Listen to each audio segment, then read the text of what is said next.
बिस्मिल्लाहिर्रहमानिर्रहीम। स्टूडेंट्स अस्सलाम वालेकुम। मैं हूं advocate Waqar Ahmed Faridi, republic law academy Sahiwal से आपसे मुखातिब हूं। स्टूडेंट्स, अब हम पढ़ेंगे आर्टिकल 2 का जो सब प्रवीन है, आर्टिकल 21C को। इसमें क्या बताया गया, एविडेंस को डिफाइन किया गया है। पहले अच्छा क्यूएसओ पढ़ रहे हैं, मैं जो पिछला पढ़ा मैं थोड़ा सा दोहरा देता हूँ। क्यूएसओ के पार्ट्स कितने हैं, क्यूएसओ के पार्ट्स कितने हैं, 3 पार्ट है। क्यूएसओ के चैप्टर कितने हैं, 3 है। क्यूएसओ के आर्टिकल्स कितने हैं, 166 है। क्यूएसओ पासिंग डेट क्या है, 28 अक्टूबर 1984 है। ठीक है। क्यूएसओ का पूरा नाम क्या है, आर्टिकल 1 क्या कहता है, show title extend and commencement. Show title क्या है, शो टाइटल द कानून शहादत आर्डर कॉमन 1984 एक्सटेंड किया, ये it extend to the whole of Pakistan. ठीक है ना। और ये कि इस commencement it shall come into force at once. ये देखें, पढ़ा के आपको स्टूडेंट्स को ये चीजें याद हो जाती है, तो जिन्होंने एग्जाम देना होता है उनको क्यों नहीं होती याद। मसला तो ये बात काबिल गौर है कि आपको गौर करना चाहिए इस बात पर, फिक्रमंद होना चाहिए कि एक टीचर जो स्टूडेंट को पढ़ाता है उसको तो याद हो जाती है चीज़, उसने इम्तिहान में ही देना, इम्तिहान तो आपने देना है। ठीक है। आर्टिकल 2(1)(a) में आर्टिकल 2 था, उसमें था डेफिनेशन वाला चैप्टर शुरू हो जाता है। ठीक है ना। इससे पहले एक चीज में छोड़ हूँ कि ये क्यूएसओ अप्लाई किस पे होता है, ये all judicial proceeding, all arbitrator and judicial powers जो यूज करते हैं उन पर अप्लाई होता है। और ये किस पे अप्लाई नहीं होता, ये आर्बिट्रेटर पे अप्लाई नहीं होता। ठीक है, ये आपने याद रखना है। इससे बाद आर्टिकल 1 कंप्लीट हो गया, आर्टिकल 2 पे आ जाते हैं। आर्टिकल 21A जो है, 2 कहता है इंटरप्रिटेशन को डील करता है। इंटरप्रिटेशन ऐसे अल्फाज जो पूरे क्यूएसओ में यूज होंगे उसकी वजाहत की जाएगी इस आर्टिकल में।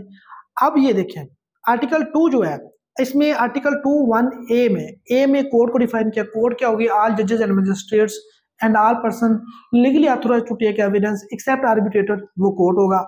आगे बी में चले जाएं, document means any matter expressed, कोई भी मैटर जिसको एक्सप्रेस और डिस्क्राइब किया जाता है अपॉन एनी सब्सटेंस, किसी भी सब्सटेंस पे by means of letter figure और मार्क्स, लेटर फिगर और मार्क्स की मदद से।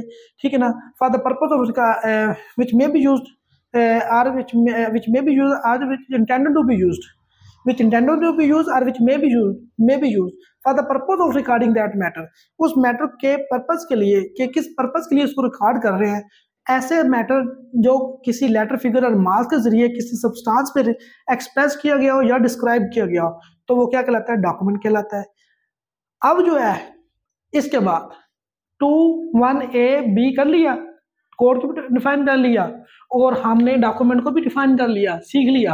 अब हम 2C पे आ जाते हैं। 21C क्या कहता है, 21C कहता है कि एविडेंस क्या होती है। एविडेंस 2 तरह की होती है। एक एविडेंस होती है, ये आपने 2 लफ्ज याद कर लें, 2, एक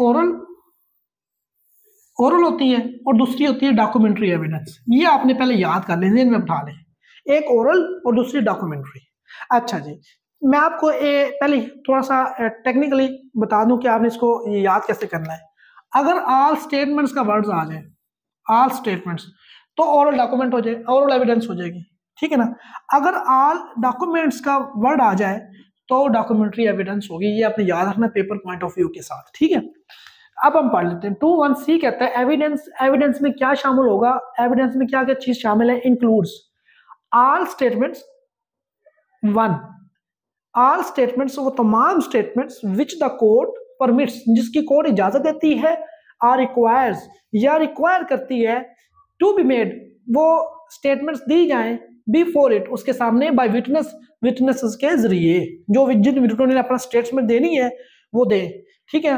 तो उन इन रिलेशन टू, किस रिलेशन में, in relation to matter of fact, वो उस मैटर जो कोर्ट में चल रहा है उस मैटर ऑफ फैक्ट के रिलेशन में, के तल्लक के साथ तल्लक जो रखता हो, उसके तल्लक से कोई अगर उसने स्टेटमेंट देनी है वो दे। ठीक है ना। अंडर इंक्वायरी, जो मैटर ऑफ फैक्ट जो अंडर इंक्वायरी है, कोर्ट में चल रहा है, उसके रिलेटेड अगर किसी ने स्टेटमेंट अपनी रिकॉर्ड करानी है तो करवाए। वो तमाम स्टेटमेंट्स जिसकी कोर्ट इजाजत देती है या कोर्ट रिक्वायर करती है कि ये स्टेटमेंट्स होनी चाहिए, तो उन सच स्टेटमेंट्स को क्या कहते हैं, वो सच स्टेटमेंट्स क्या कहलाएंगी, वो ओरल एविडेंस कहलाएंगी। ओरल एविडेंस कहलाएंगे। आपने ये याद रख लेना है। ठीक है।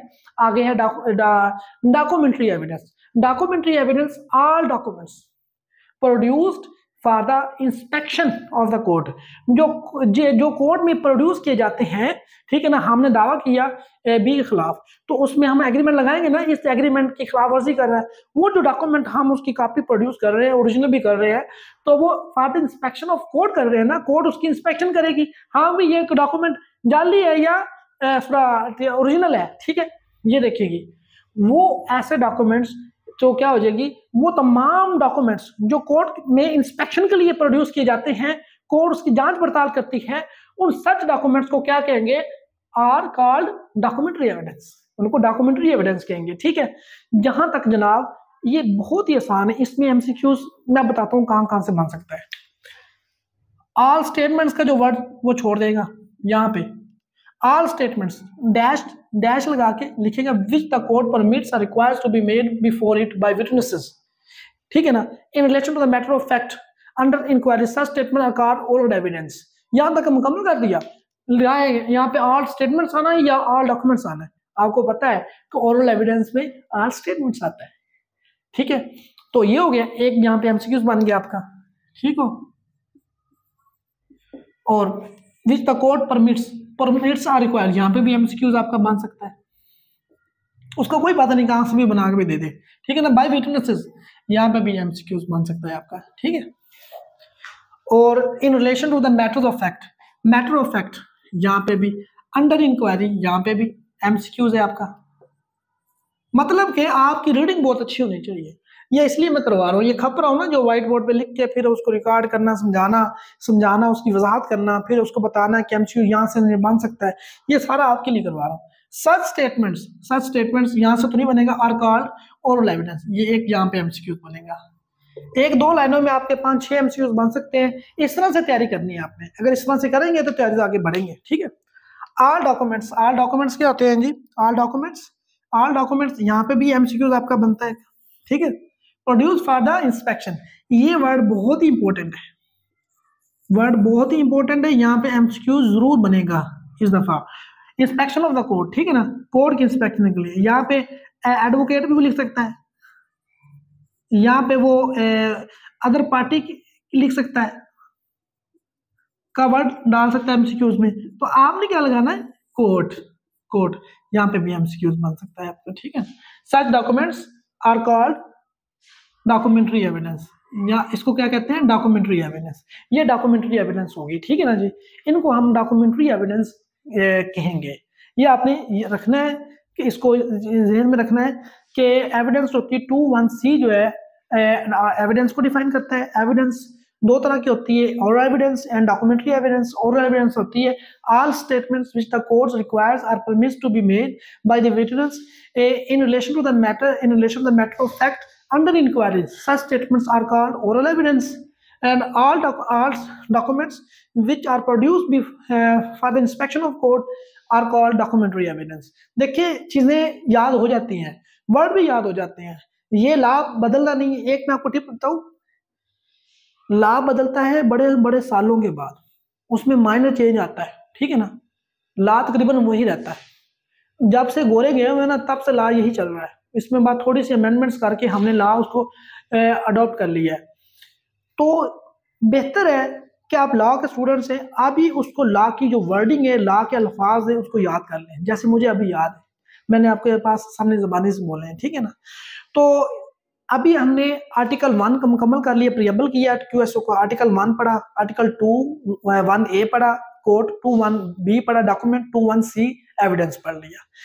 यहाँ तक आपको लेक्चर अगर पिछले नहीं सुने उनको सुने, ठीक है ना, तो अपनी अंडरस्टैंडिंग क्लियर करें, और एमसीक्यू यहाँ इसमें से यहाँ तक जो आ जाए ना तो वो बचना नहीं चाहिए, आपका नंबर पक्का होगा इंशाल्लाह। यहाँ तक लेक्चर को एंड करते हैं, अब मुझे इजाज़त दीजिए, अल्लाह हाफिज़। एडवोकेट वकार अहमद अफरीदी को रिपब्लिक लॉ अकेडमी से इजाज़त दीजिए, अगले लेक्चर में मिलते हैं इंशाल्लाह एक नए बलबले के साथ, एक नए जज्बे के साथ और एक नए आर्टिकल के साथ QSO के, ठीक है। बहुत शुक्रिया, अल्लाह हाफिज़।